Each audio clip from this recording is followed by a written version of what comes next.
Alex, and good afternoon, everyone. Hope everybody has had a good day so far. And again, we certainly appreciate you joining this session. So I know I kind of went over the other day, kind of just briefly, data sharing and passporting, some of the benefits, some of the challenges, but let's look at it just a little more. It's not going to be a real deep dive, but it's enough to provide a basis of what passporting is and how the benefits of passporting and data exchange, and then also the benefits from a regulatory standpoint, and what benefits insurance companies can obtain through a passporting and regular data sharing program. So with that, next slide, please. So,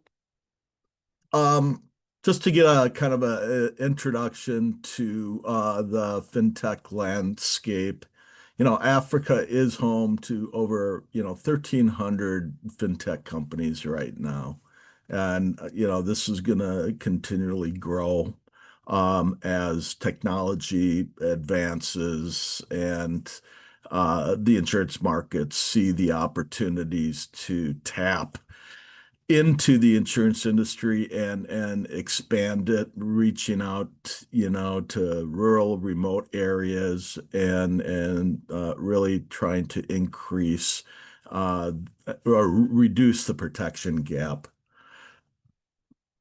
There's been again, just briefly on the landscape in Africa. There's rapid adoption of digital financial services driven by mobile technology, increased internet penetration, and burgeoning youth population.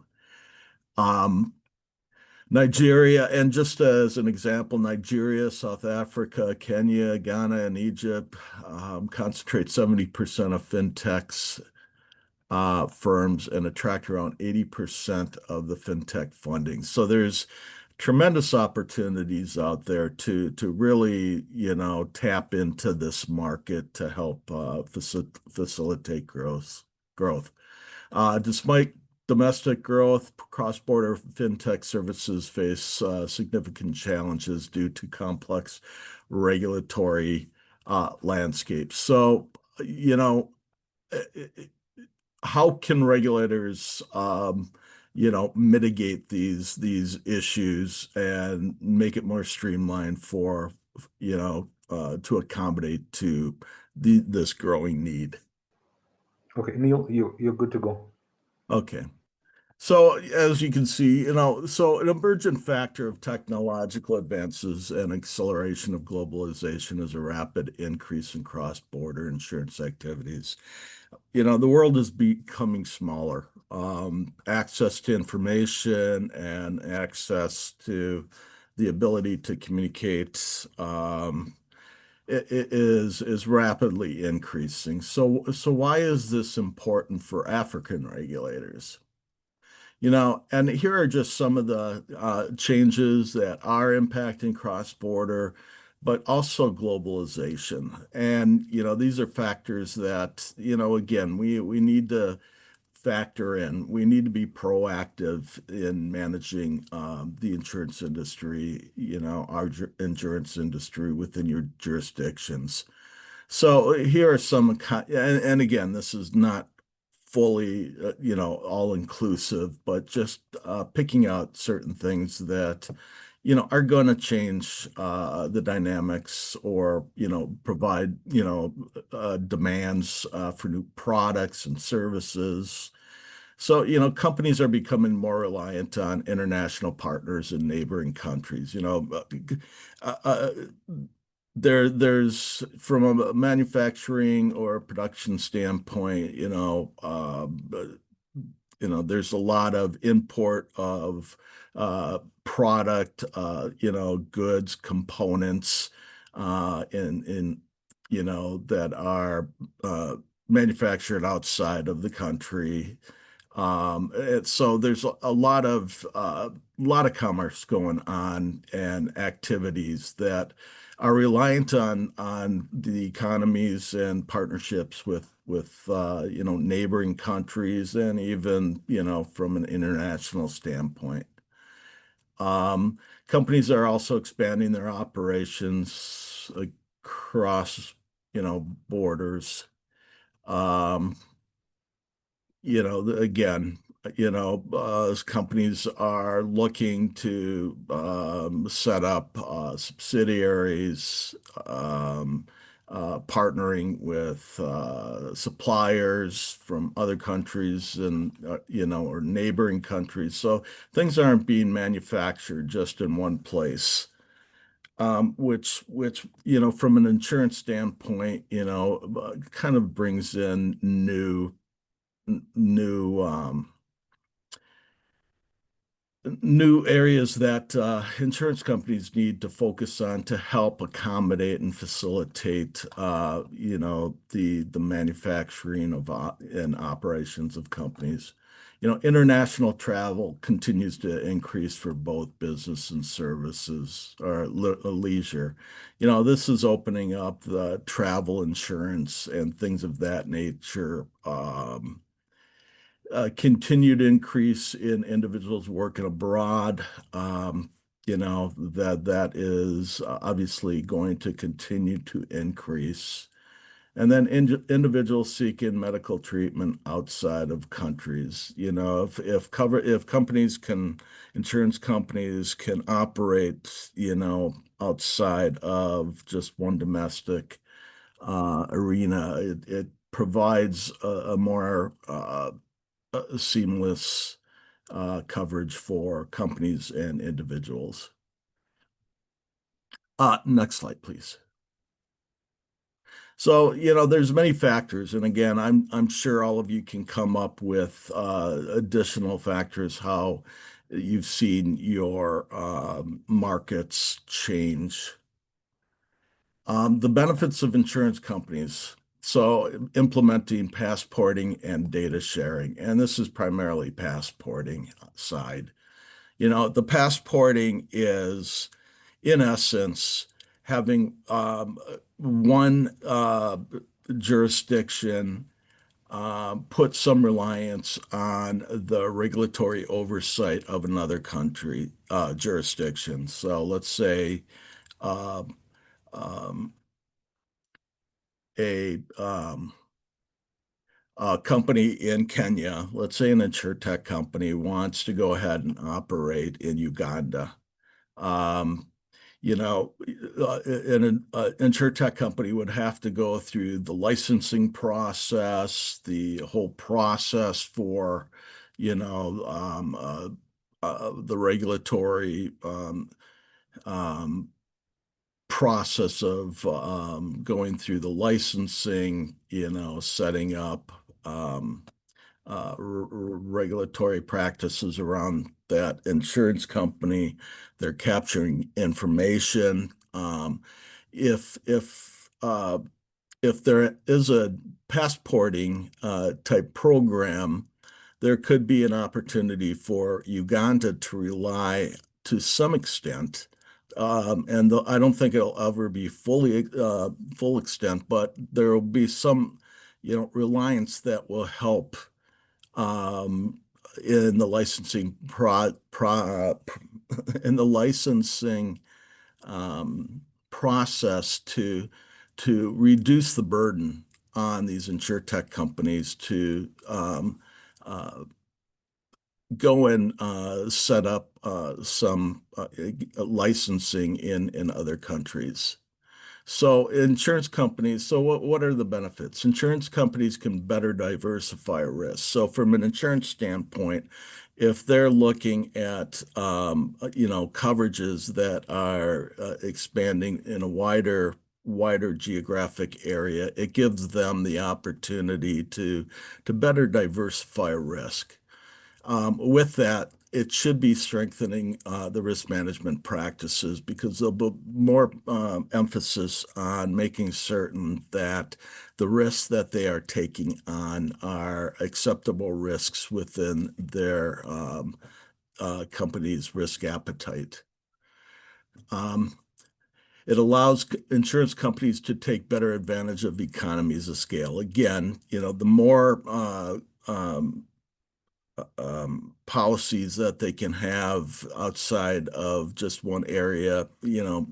Insurance companies operate on laws of large numbers, right? So it gives them an ability to better define these risks and manage risks from increased scales. It should foster stronger competition, leading to increased product offering and better pricing. So an Insurtech company, let's say Rwanda, has come up with a unique ability, to really tap into untapped markets by providing, certain products that may be covered under other countries. Other countries may have similar needs. It will allow, these companies to help accelerate the expansion of the markets in a jurisdiction. And it should, but through competition, provide better pricing as well as things become more diversified. Companies take advantage of economies of scale. They'll be able to better segment risks, and really it should reduce pricing and become more efficient in markets. Availability of data over wider geographic regions. So again, while there is information on, the risks and characteristics, in different countries per se, if insurtech companies and insurance companies can tap into wider geographic regions, it should be, give an opportunity for these companies to become or to better segment the risks, which in essence should also reduce pricing. And one of the important component as well is reduces administrative burden on insurance companies or insurtech companies seeking to operate over a wider region. If a company, let's say, wants to go through, 30 different countries in Africa, you can imagine the administrative burden that it will cause on these companies. And, it in essence will provide a higher barrier for companies to go ahead and consider looking into expanding their markets into other geographic areas. So there's certainly a lot. And again, this isn't, if you can excuse me just for 1 second. I'm sorry about that, Alex. Elias is trying to join. I don't know if he has the right email or time slot. So if you can coordinate with him. So again, this is just a few you know reasons for insurance companies, and there's certainly more than this, but these certainly it's to illustrate that there is tremendous benefits to insurance companies and insurtech companies for looking to passporting and data sharing. And the data sharing is going to be more on the regulatory side, but we will certainly get into that. Next slide, please.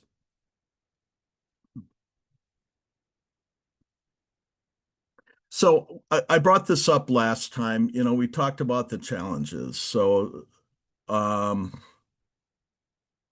actually, Alex, can you go to the next slide, please? And we'll come back to this one. Okay, so let's look at the benefits from an insurance regulatory side through passporting and data sharing. And the data sharing is going to be, in essence, having some type of it can be outside an exchange, but most likely the most beneficial process would be to have some type of data exchange where every regulator that's participating in the program would be able to access, and it could be limited access to some information. There's certainly laws and regulations in each jurisdiction that may restrict the ability to share information, but I think there can be ways to provide some basis of information that can be shared to better give the regulators the ability to kind of monitor through over the offsite and onsite process of these insurance companies. So it would be, for example, if somebody, an Insurtech company, let's say in Kenya, wants to go again operate in Rwanda, um, if a data exchange system or platform would give the Rwandan regulators the opportunity to capture some information to get a better understanding of the operations of that insurance company and, also the oversight monitoring process from the Kenyan authorities. And this should facilitate the ability again to monitor and also license those insurtech companies or insurance companies that want to expand outside one geographic jurisdiction. So what's the benefit to regulators? Again, risk diversification. While it helps the insurance companies from managing and oversight process, it also will provide benefits to the regulators because the risk will be diversified. And again, from a regulatory standpoint, risk management is everything. So if we can strengthen the risk management practices of insurers, that's certainly going to be beneficial to regulators. There'll be greater competition will lead to increased product offering and better pricing. You know, while there could be concerns from the current domestic insurers and domestic insurtech companies, they certainly want to protect um, their market share. But if we look at the markets in most countries right now, we have a penetration rate that's very low, and there's certainly individuals that do not have coverage that really would benefit from coverage. So while there could be increased competition on existing market share, it really will spur greater interest to start looking outside of the existing market and look to try to tap into the underprotected, and reduce the protection gap. It will also reduce regulatory arbitrage. So what is regulatory arbitrage? Regulatory arbitrage is, every country's regulations and capital solvency and valuation of investments and reserves are different among every country. And there could be opportunities where one country has some benefits, regulatory benefits that an insurance company could tap into to reduce their capital needs. This way, it will provide a more kind of even out the regulatory practices and requirements to make it reduce any opportunities for companies to try to position their companies to take advantage of these regulatory arbitrage. It will better align supervisory practices and provide consistencies across different regulatory jurisdictions. And we'll kind of get into this in a minute of, how does that come about? There'll be a strengthened collaboration among regulators from different jurisdictions. I don't know how much, I know there's probably, communications with your neighboring jurisdictions or across, the African continent, but it's probably more sporadic. This will allow a much platform that provides better collaboration and discussions for risks and emerging risks, and also an opportunity to discuss any concerns with any insurance companies that they're operating in that jurisdiction. It also will provide increased utilization of resources within the insurance regulatory departments. There'll be abilities to put reliance or augment through partnering with other regulatory departments to better utilize resources. If you look at it, let's say, each country is trying to monitor, emerging risks, trying to get an understanding of how new technology is impacting their marketplaces. And this again allows some collaborative efforts to go ahead and share information in a much more uh, uh, or I should say, facilitate the sharing of information.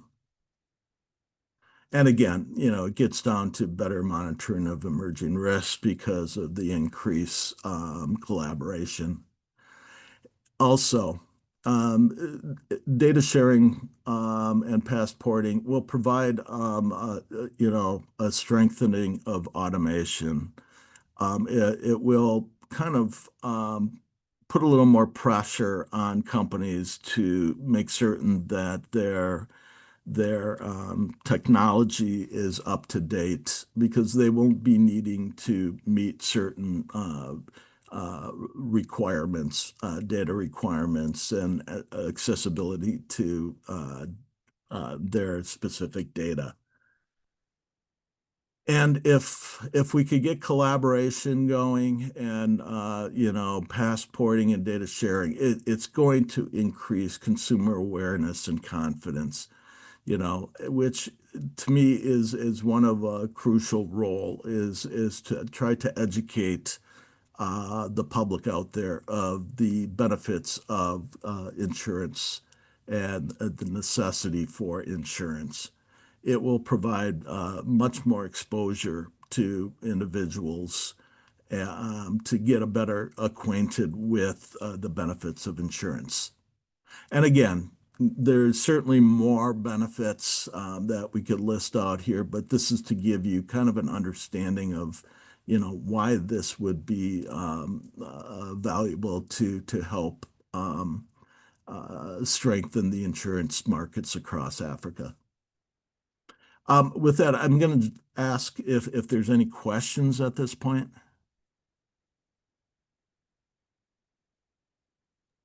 If No, not, we could, no, that's I'm good. sorry. Okay. Okay, so next slide, please. Actually go up, Alex, if you can go back one slide.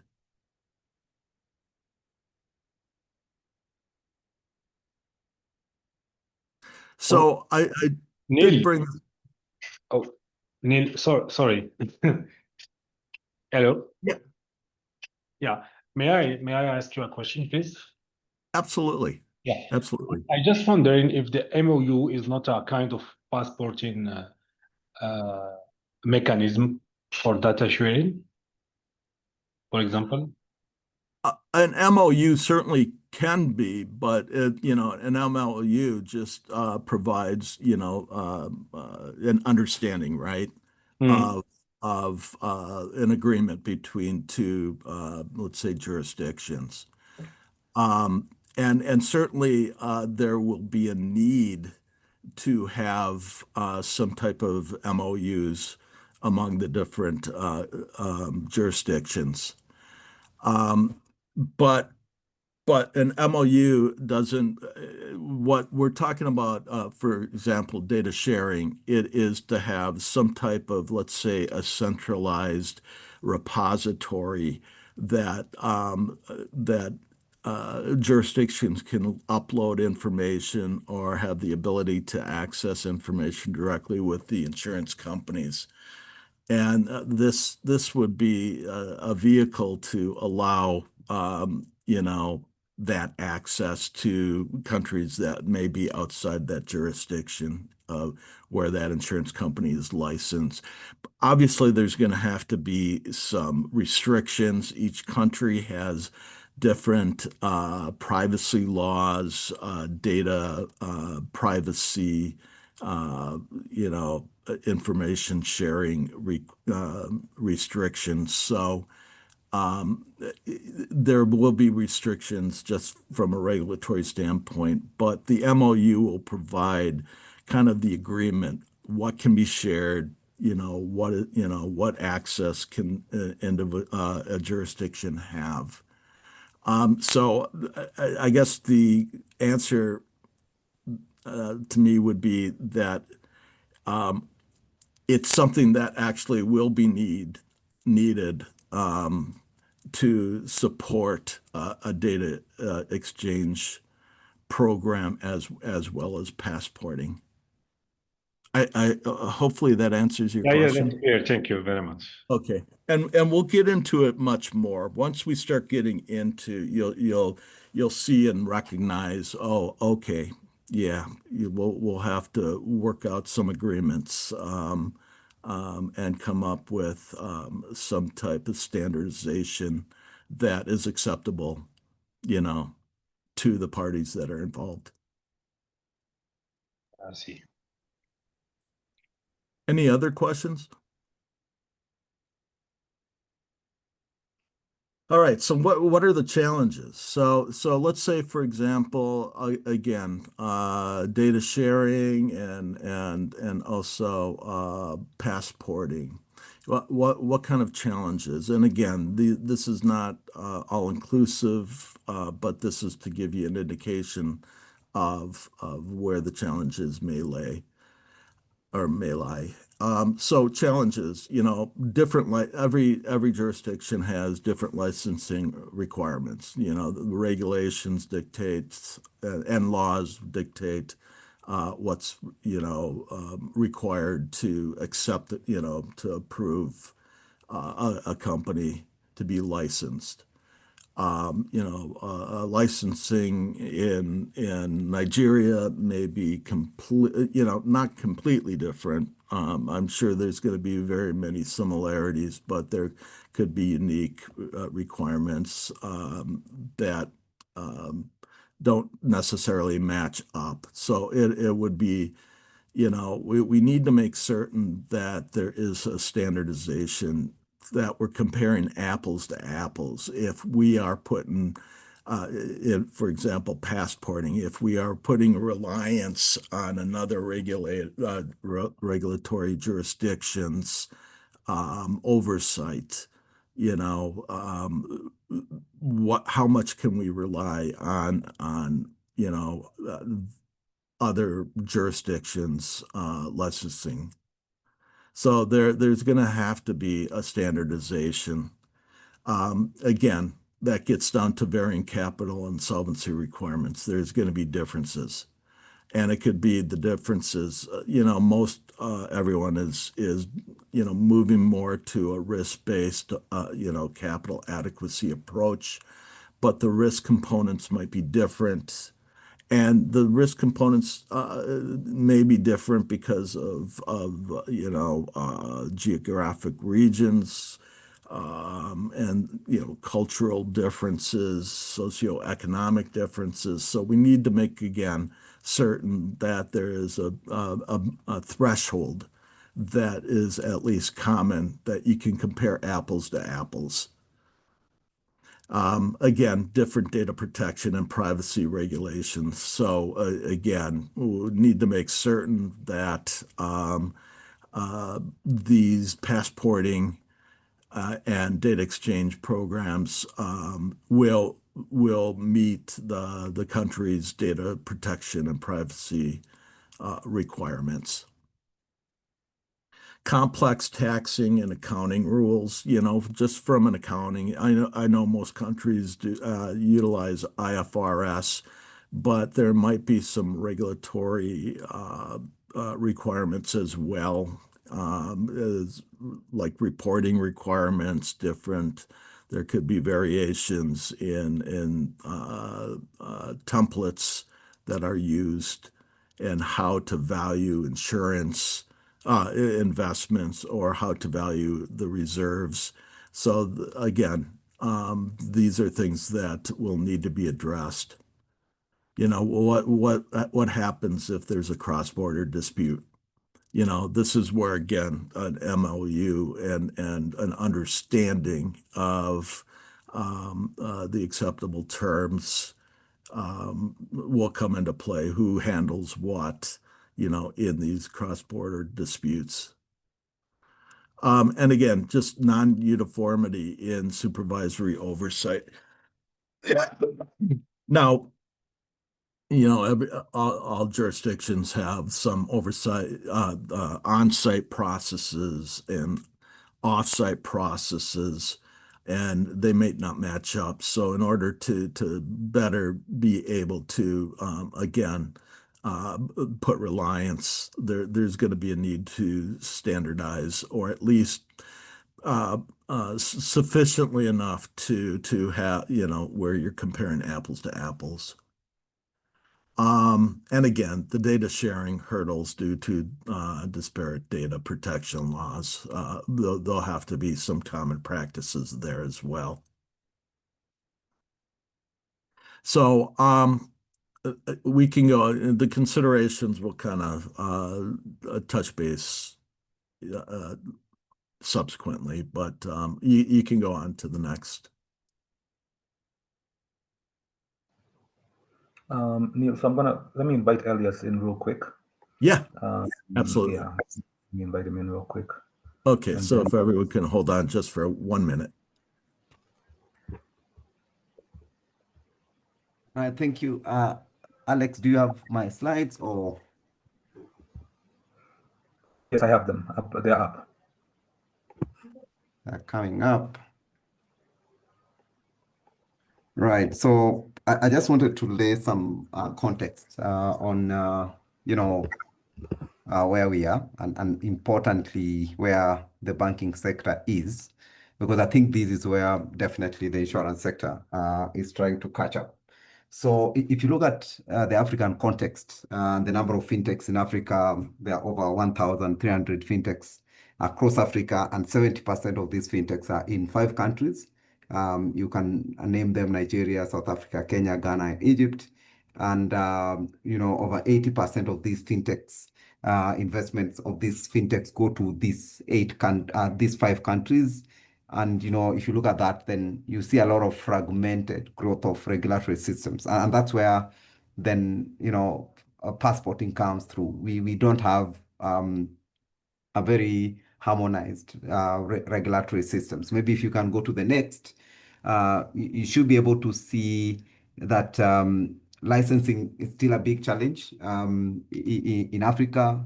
And if you look at in ways in which regulatory authorities and the countries, there are different regulators from central banks to security commissions to insurance regulators, and these do provide different types of licenses. It can be from a payment license to a digital banking license to a lending license to an insurance license, and my conversation here will kind of dive into the banking sector because this is where we've seen a lot of passporting already happening, and we are going to look at how best we can leverage on what is already there.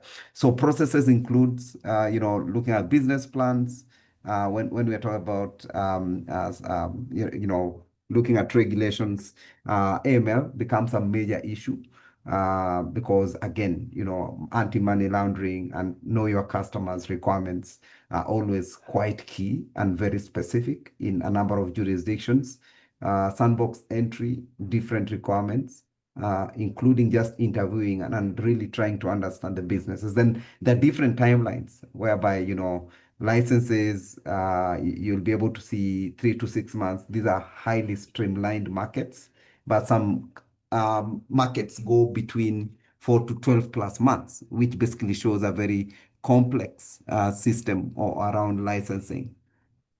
If you go to the next slide, you'll be able to see that there are different approaches when it comes to when we talk about licensing. It can be partnerships with the local entities. So if an organization wants to get into a particular country, then they can come in and partner with a local entity to get to that particular space. We've seen a lot of regulatory sandboxes coming through, and this is whereby there's a control testing, and we've seen majority of central bank-led and innovation focus. So for instance, countries that we talk about, Kenya, Ghana, Nigeria, South Africa, Rwanda, again, a lot of focus is on how then central banks have led, the innovations and kind of push the role of innovation in terms of, in terms of testing. Next. Now, there are different types of passports, and these will be really, really important for us to understand because, when we are talking about regulatory passporting or fintech passporting or Insurtech passporting, we can have 3 types of passports. There's what we call full passporting, whereby one license is valid across multiple countries.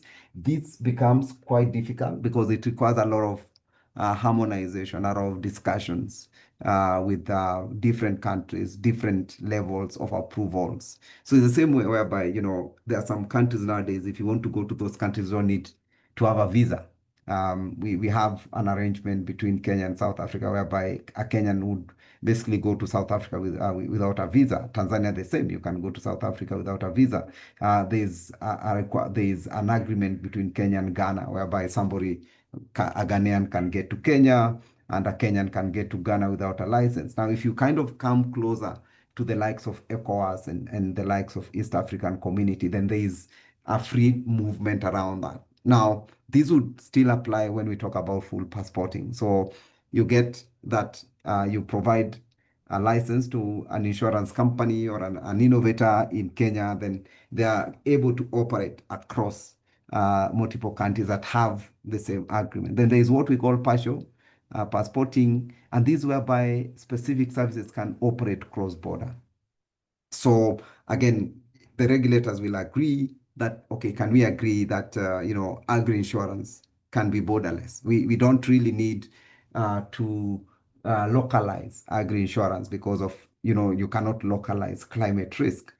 Is it something that we can say, okay, fine, let's decide to do a partial passport on a specific product or a specific service across border? Then there is what we call sector-specific passporting, and this is whereby you can harmonize a couple of things. So you can harmonize remittances. And when we talk about remittances is whereby there's money moving from country to country B, and then you harmonize that. You can harmonize crypto, and then also you can harmonize pay now, pay later. So there's more like a lending platform, and we've seen those happening in different jurisdictions. Maybe we can go next. Now, what are the targeted use cases? Where have we seen this happening already? So we've seen a lot in neobanks, and these are digital banks.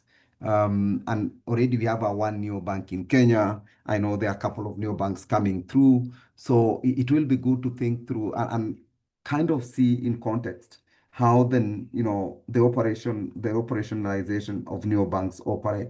So you'll see that companies or organizations think about, allowing digital banks to operate without traditional physical branches. Now, if these banks have no traditional physical branches, then how do you regulate them?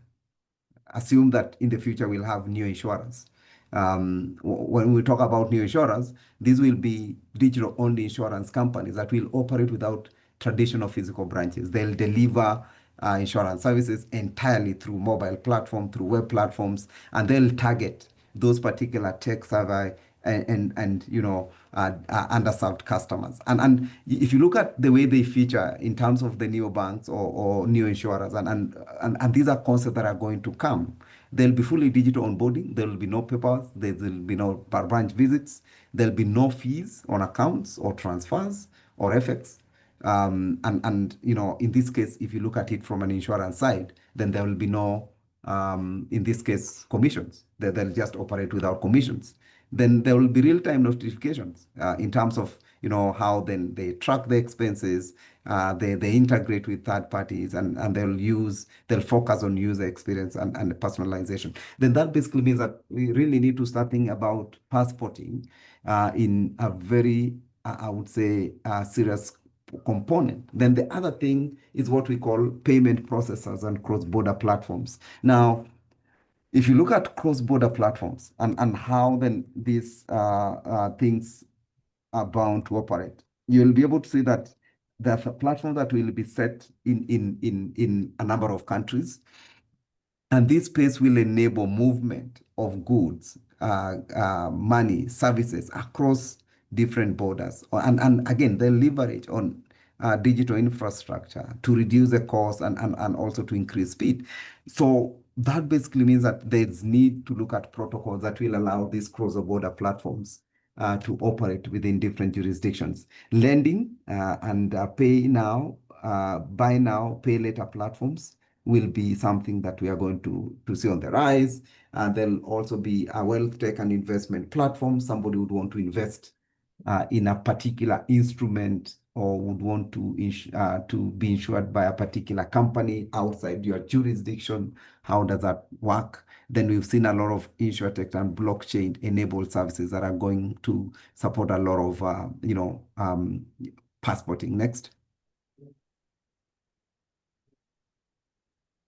Now, what are we seeing and what is the proposed framework for Africa? And I think this is really, really important for all of us to think through and how then it will impact the way we are looking at passporting. Now, we have a big or a very robust Pan-African framework. If you look at the African free trade protocols and the Africa role, they're currently talking about how do we ensure that Africa is borderless. I know there's a lot of friction still across African borders. It's still quite expensive to move within African countries. In fact, it's usually cheaper to fly out to Europe than to fly within Africa. So how then do we ensure that these particular frameworks work? AU, African Development Bank, a lot of frameworks that have been put by those organizations that, at the end of the day, will kind of push us towards more harmonized, borderless, how we look at things. Then there's also this role that we are seeing. Organizations are now talking about cross-border regulatory sandboxes. These will be quite interesting. Already, there's a sandbox, say in Nigeria. There's a sandbox, say in Ghana. There's a sandbox in Kenya. There's a sandbox in Rwanda. Why can't we think about a cross-border sandbox that will enable innovations to move across, these different countries? And this will be one of the key things that we'll be trying to explore during this session. When we'll be working together, is there a possibility of, developing a cross-border tool around, regulating innovation? There's also a central licensing body that people are currently talking about that is looking into coming up with a fintech regulatory authority, an African one that kind of enables fintechs across Africa to operate and in a way support the ecosystem. There's also need to harmonize know your customer AML and data privacy laws to global standards. This will be one step towards passporting. And again, this is an assignment that we'll likely need to think about as a group. How then do we harmonize our KYC, AML, and data privacy laws so that we can have a fit and purpose protocol for Africa. There's also a lot of work that is currently going in deploying RegTech APIs and compliance tools. When we talk about RegTech, these are technologies that enables or simplifies regulatory compliance, particularly within the fintech sector.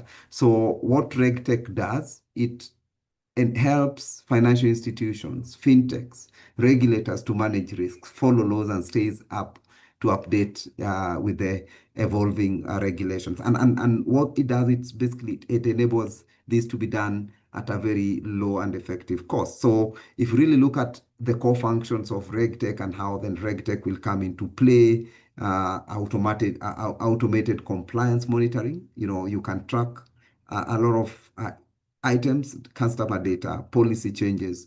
There's also issues around digital KYC and ML solutions, whereby RegTech will enable that, biometric verification, fraud detection, key elements around it. Then there's also things around reporting and audit automation. Data governance will be one of the key clear, use cases for RegTech APIs. Then lastly, is about fostering public and private partnerships. Most of the private sector players are really looking into holistic, harmonized relationships. And these will only be enabled through a proper coordination with public and private partners. So again, a lot of work will go into that particular space. I think that was my last slide. Oh, okay, fine. I have this. So there are a couple of other things, and I know Neil has talked about a lot of benefits that this brings. But let me summarize this into 4 elements. One is cross-border scaling and broad access. Scaling is so important in insurance because insurance is about law of large numbers and diversification of risk. Insurance products are still quite expensive, and the reason why these particular products are expensive, most of the time, we've not managed to get the number of institutions or the number of customers that we need to make the products quite cheaper. And rapid cross-border scaling, and we will enable that, but also it will be beneficial to the customers through broader access to insurance solutions. The second thing is then it reduces licensing duplications and kind of pushes for an increased innovation focus that is quite easy and directly explainable. Then also it kind of encourages financial integration and investment, and also improving oversight and market transparency, which are some of the key elements that really needs to be enhanced in the continent. Next. Again, there are challenges, and I know Neil has talked about this. There's always sovereignty. We want to be sovereign, we want to be independent, and that those concerns will always be there. There are issues around infrastructure disparities between countries. Some countries will feel like one country is quite sophisticated and ahead of the pack. How then do we catch up? There are issues around cybersecurity risks and data flow concerns. And, these will require political alignment if definitely you want it to go to success. Last slide. Yeah, so as I conclude, passporting will catalyze Africa's digital transformation, and that is something that we really are focusing to achieve. It will combine local compliance with the regional scalability, because we are looking at how then as locally we continually comply with the requirements, but also, we are looking at scaling our solutions. Also, it basically brings in success in terms of a collaborative regulatory design. And again, it will ensure Africa emerges as a global fintech leader. And in this particular case, then you can also say Insurtech leader, because if you look at type of unicorns that are coming from the fintech space, we're already seeing this as one of the key elements that is pushing Africa towards the success that it requires. So I'll pause there and check whether there is any question, but I just wanted to kind of bring this highlights quickly, just to give you a sneak preview of what is happening in the fintech world and what we can learn.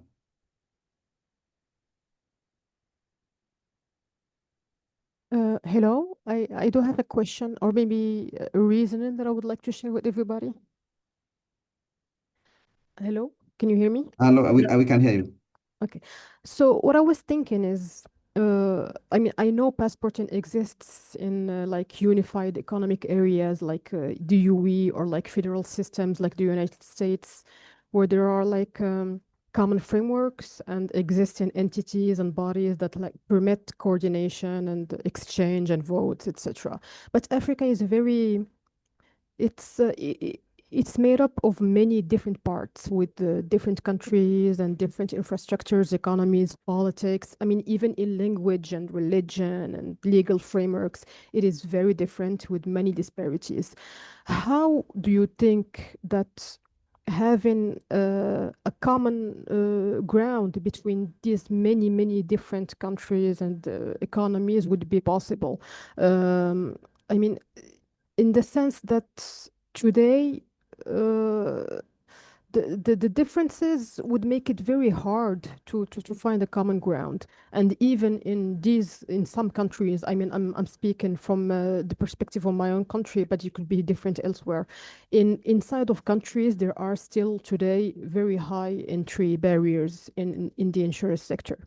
It's a very complex and protected sector with a handful of big players and not a lot of innovation. So if in one country it is hard to open up the sector, how would we be able to open it on a continent level is what I'm wondering. And even in terms of Insurtech, there are very different legal frameworks when it comes to AI, when it comes to blockchains and cryptocurrencies. And I mean, every country has its own politics when it comes to this kind of things. So I think there's a lot of work in order to make Africa more comprehensive and reduce the differences before coming to this step of passporting and data sharing. I think, I mean, of course, it's a great idea and we would be able to make great advances with it if achieved. But I'm just wondering about the feasibility of such a process. I don't know. I'm just thinking out loud. Yeah, so thanks for that question. And again, very great comments. True, this is not an easy thing to achieve. And there are a couple of countries that have already done this. So I'll give you an example. Ghana and Rwanda were the first countries in Africa to do a passport, a fintech passport that allows cross-border fintech innovation around those two countries. Though where it's starting is not like a full passporting, it's a partial passport on certain fintechs. And again, the key thing is that it has to start by, thinking about it on a phased basis, because there are certain challenges that might, a particular country might require a cross-border realignment with another country. So my answer would be this is not something that would happen in a day. It will be a journey, and it will be a journey based on a common purpose. So, for instance, if today we say that Africa might require to think about climate, borderless, without having these artificial borders that were created, and we kind of say, okay, fine, why can't we think about an agriculture insurance passport between two different countries or between a number of countries? Let's see how it works. It can be as easy as kind of harmonizing your regulatory sandboxes and say, okay, fine, let's have an opportunity for us to allow your innovators to come and operate in our market, because we believe that in terms of the Insurtech innovation that is coming out of your country might be a bit more even beneficial to our citizens or our communities that would want to enjoy such solutions and products. So it will be an intended purpose on what we really want to achieve. I wouldn't want to say that a full passport can be achieved that easily, but it can start from just harmonizing certain things within the law, and ensuring that that harmonization can be across different countries, and then having to allow a particular sector or a particular solution to be tested within your markets. Yeah, so it's a process. This is where we would really want to go to and see that this happens. Because for the Africa to transform, then we should ensure that we collaborate even on the infrastructure and the regulatory requirements that we've set out to our customers and our insurance companies. Thank you. Hey, this is Neil. Lena, that was an excellent question. I mean, that is the crux of it. But just because it's a challenge doesn't mean we shouldn't be doing it. If you look at it, the benefits outweigh the challenges, and we can figure out, and this is what we need to be doing, is figuring out the how we can mitigate those challenges. And as Elias indicated, I mean, this isn't something that, we're going to implement the next day. It's something that Elias indicated, it's a process. So it should be done in phases. And so what you have to do is initially, we all operate within the insurance industry. We already have certain standards, such as the ICPs, IFRS, and other tools that are being used globally that we have implemented.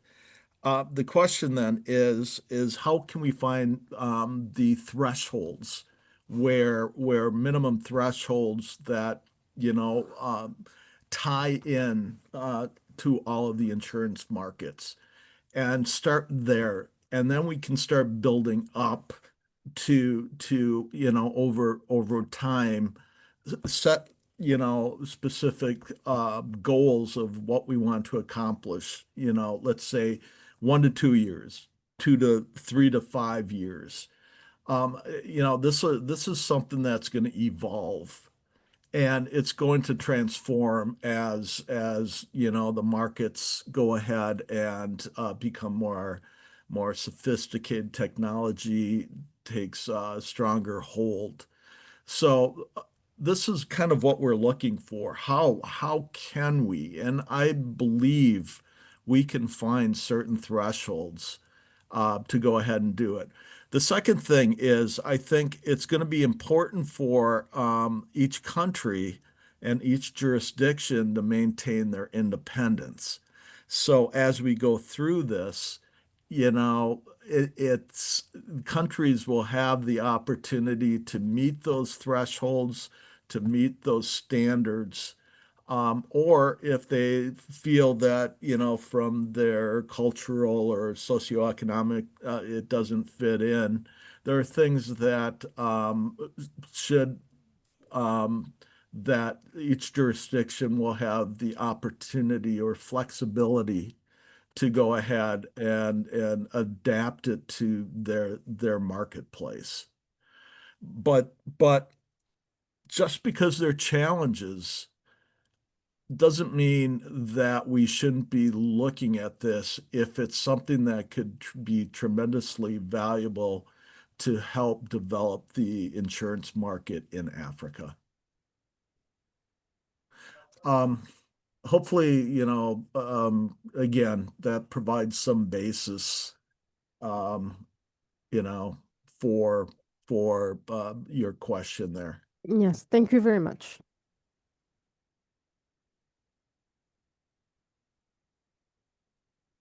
Elias, Yeah, I'm do done. you have, oh, you're done. Okay. Unless there's another question from the team.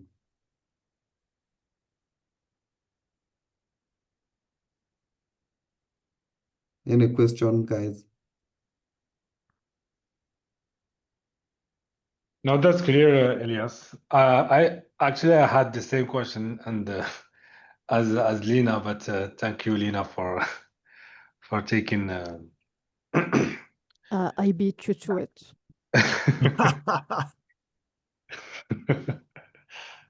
Yeah. I wonder it will not be easy to do that, but let's collaborate together and make it real.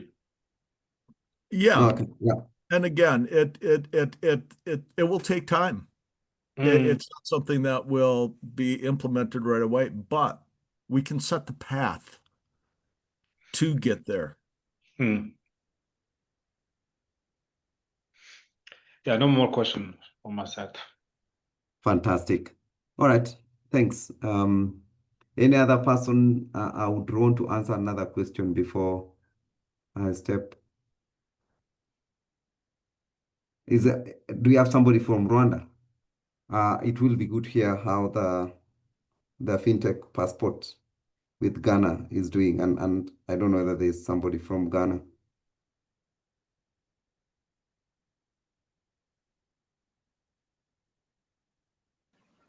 No, Ghana is not available today. They asked for their apologies in advance. They have a pitch challenge, so she said that she wouldn't make it for today's session. Okay. I just want to add one more thing. So, if you look at it, and I think you brought it up, the U.S. has, some type of passporting. Europe has it as well. You look at Europe. There's, each country is different. Again, economic wise, cultural wise, but they have EIOPA. And they have gone ahead and developed some centralized processes well to assist in exactly kind of this manner. You look at the U.S. and while it's one country, there is specific differences in geographic areas from the south, the north, the east, and west. Again, it's trying to find common thresholds that can tie in, the regulatory practices that to help provide more of a seamless collaboration.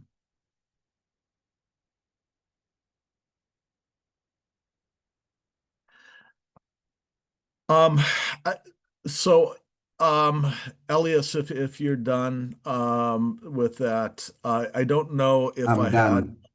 Okay. Yeah. Alex, is there? I think there may be one or two slides left. But Elias, thank you very much. That was great to really show, from the banking perspective. I mean, they're going ahead and evolving in that manner. So again, just because it's difficult, just because it's complex, we have a lot of bright minds here, and we can come up with ways to go ahead and again strengthen the insurance industry across Africa through collaboration and standardization. Next slide, I think. Okay, next one. I think we went through that. So working towards developing a data sharing and passporting platform. I know Elias had touched on, bringing it down that there could be, reliance on sandboxes, it's all a question of really understanding the risks, in your marketplaces. So what needs to be done? And again, if you look at this, it needs to be done in phases. We need to look at it, what's kind of how can we develop just the framework first of all, and then to look at what from the framework we've developed, how are we going to implement this? And how much time is needed to go ahead and uh, to help build this platform. And again, so we have to look at, looking at it from the different perspectives. What do we need to do to get standardization? Can we build best practices that all of the jurisdictions start working towards? So it's looking at, I know Elias brought up governance. We need to be looking at how can we go ahead and develop some type of governance. How do we go ahead and look at it from the accounting and regulatory standpoint, data protection?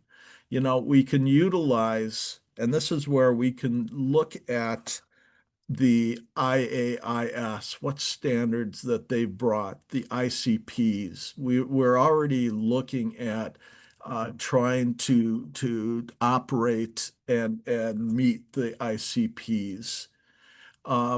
Those tend to be a little more general in nature, and so how do we go ahead, take the ICPs and make it fit more into the African marketplace? And again, there's differences from east, west, north, south. Maybe we break it into different sections, where there are more common places, and start there, do it by geographic region, and then build it up into a more holistic, aggregated platform. So there's a lot of different ways we can go through this. The question is, what are the challenges? We need to identify the challenges, and then we have to find, what are potential solutions and what is going to be the time frame. How can we make certain that everybody's meeting,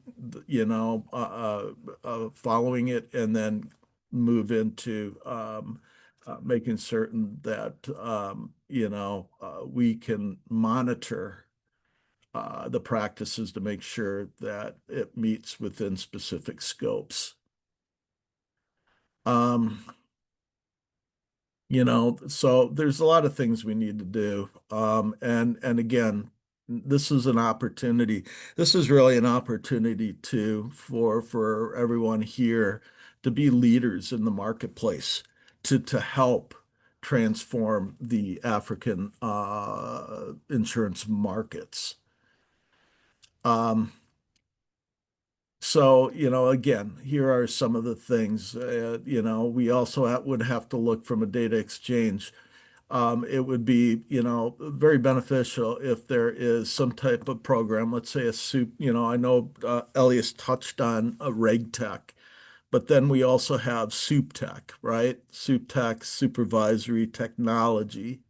That could be something that we could implement and look at where there's access to certain capabilities, and looking at it from data, reporting, data collection, developing early warning systems, repositories and such.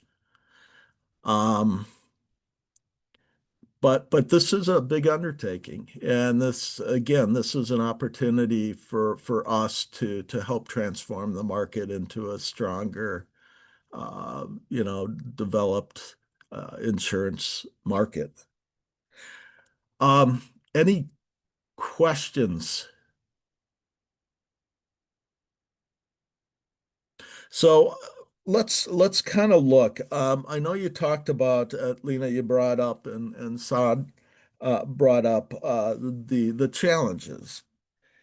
But let me ask you, and again, we want this to be interactive. From your perspective, and please, if we can have some respondents, how do you see benefits? How look at your individual markets? Would this be something that from your markets you see benefits that could be achieved from passporting and data sharing? Setting aside the challenges for right now and looking at it just strictly if there was, a data sharing program and passporting platform. Yeah. Personally, I think it's we have there are a lot of benefits that we can gain by creating such as passporting mechanism. Like as Elias said, for example, like the climate change, it's not about one country, but it's about a region. And Yep. sometimes, if we have like an insurtech or a fintech organism that can handle or can propose a new solution for a region, it can be a good idea, like to have this passporting mechanism. So yes, I fully support this kind of initiative, and think that will help us to develop our the insurance sector and to develop our countries too. Okay, anybody else? Well, for starters, I mean, a bigger market is always a good thing. More people to sell insurance to means more products are going to be developed and sold. So that's a good thing for sure. And also the fact that we would need to harmonize the legal frameworks and the supervision framework and such would mean that we would have to set a minimum requirement, and this would mean that countries would have to at least reach this minimum in terms of supervision and openness of markets and capital requirements and stuff. So it would be an opportunity for all of African countries to reach this minimum of quality. And I mean, there was also the sharing of experience. A country that has a more developed, for example, insurance products in terms of climate change can share its experience with another one. And a country with more investments in Insurtech can share its experience with another one that is just starting in Insurtech. So yeah, I mean, ideally, there is a lot of benefits, but the fact that there is this disparity, which is a strength, is also a challenge that we're gonna Yep. have to overcome. So it's a double-edged sword, I guess. Yeah, and again, it's kind of working towards identifying those challenges and figuring out how we can achieve it through again setting minimum standards and also maybe time frame, providing some acceptable time frame to kind of implement something to that extent. The other thing is too, we can look at it in terms of that doesn't need to be full support. I mean, there could be partial. It could be used by in each jurisdiction from at least taking bits and parts of it initially to expedite, certain processes and procedures. Maybe not fully initially, but you might be able to uh, um, accept certain um, processes or factors from some this standardization and at least reduce the supervisory burden in that local jurisdiction. Any other anybody wants to share their thoughts on their markets?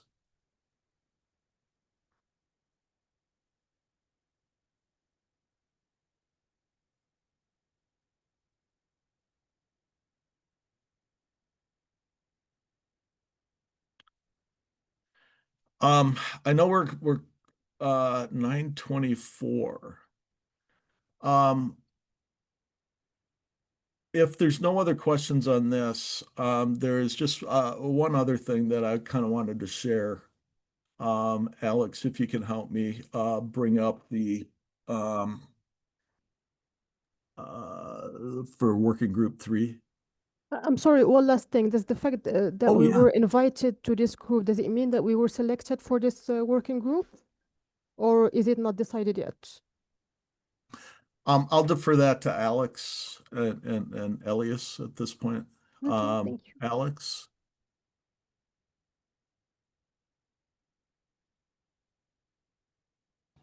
you're on mute.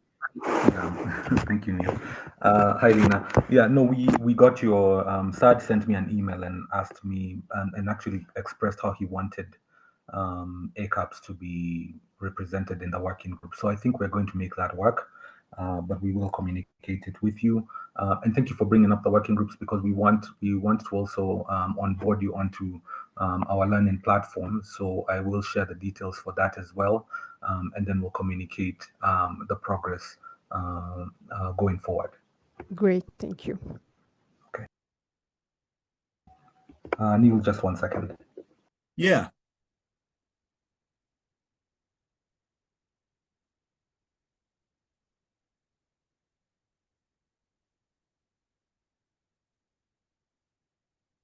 As part of this working group too, the one thing is we're looking for each working group to look at what's going on across the world, to with those specific topics to get understanding from a global standpoint. So again, the good resource, and it's not just limited to the US and the NAIC or EIOPA and Europe, as well as the IAIS.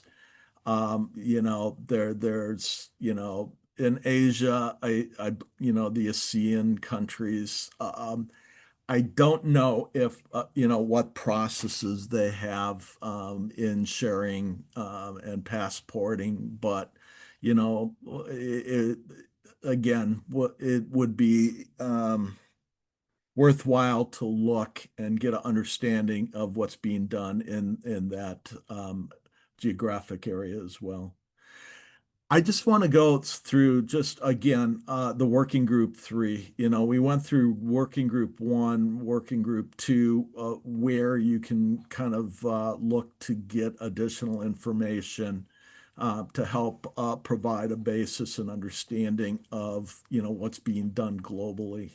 I kind of wanted to do the same thing here for the working group 3 for new and emerging risks. So I'm looking at the NAIC, and there is a lot of information here that could be looked at. So we're looking at new and emerging risks, from this area. Technology tends to be obviously an emerging risks, as well as climate. So I kind of just focused on those two areas. But I provided a link to go into the Innovation and Cybersecurity and Technology Committee, just to give you access to where you can get some information, how they're looking at it with these emerging risks, specifically tied to technology. As you can see, they have different topics, and if you went into this website, you would be able to link to those topic areas. So they do provide kind of an understanding of how they're approaching it and looking at it. And it's also important to look at it from what risks are they identifying from their perspective. Some of the risks may or may not, most of the risks I'd say all of the risks are going to impact Africa, but again, may not be at the same level right now, or, you may have different risks that you may identify as well. But this gives you kind of a basis, to start looking at what's going on in the world. Next slide, please. And again, here's climate risk. I wanted to link to a climate risk. It's, this is such a big topic everywhere. I mean, I don't think any countries are not impacted by climate. So again, it gives you a kind of an understanding or idea. And then typically they'll link to what's happening in, let's say, Europe and things of that nature. So, it does provide some basis as well from a global perspective. But this, again, is one area that you could access some additional information. This is in addition to obviously just doing internet search or using some AI bot to come up with, some of the risks. But it's certainly worth going in here and taking a look at this as well. Next slide. And as you can see there, I did link it. There is actually in some publication that provides a basis for the emerging risks and kind of includes both technology as well as climate. Next slide. And I think that's it. But again, I wanted to provide at least some starting points of where, you can possibly look for information as we develop these working groups. So any questions? If not, I'm going to hand it back to Alex.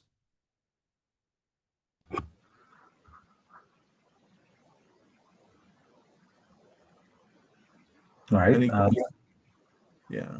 All right, Alex, it's all yours. Thank you so much, and thank you for the session, and thank you, Elias, as well, for coming through with that presentation.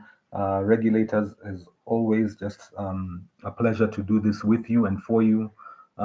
We will be, I know there's some of you here who are confirmed for Lusaka, so we're looking forward to seeing you out there. And then, as I mentioned, I will. There's a link that I'm going to share with you to register on the Beamer Lab platform. So I will communicate that with you tomorrow, and then just with a small. It will be accompanied by a just a tutorial of what that is all about. And then we would really like to get this done as soon as possible. But I will reach out again and follow up on Monday and see what the progress is with that. And then we are going to, again, just follow up on the working groups, get started, get the placement going. And then we should really be good to proceed with that. Again, just in As with everything that we're discussing here, where we're talking about harmonization and standardization across the continent, we are really looking forward to being able to enable that with these working groups. So again, your participation is very, very important in taking this forward. And we just say thank you again for where you've come, where you've brought us to so far. And we look forward to, again, that's the journey that we're going to undertake together. So with those few words, I will let everyone just go back to their day. I say thank you, and we can close today's session. Thank you, Neil, again. Thank you, Elias, and thank you all the regulators.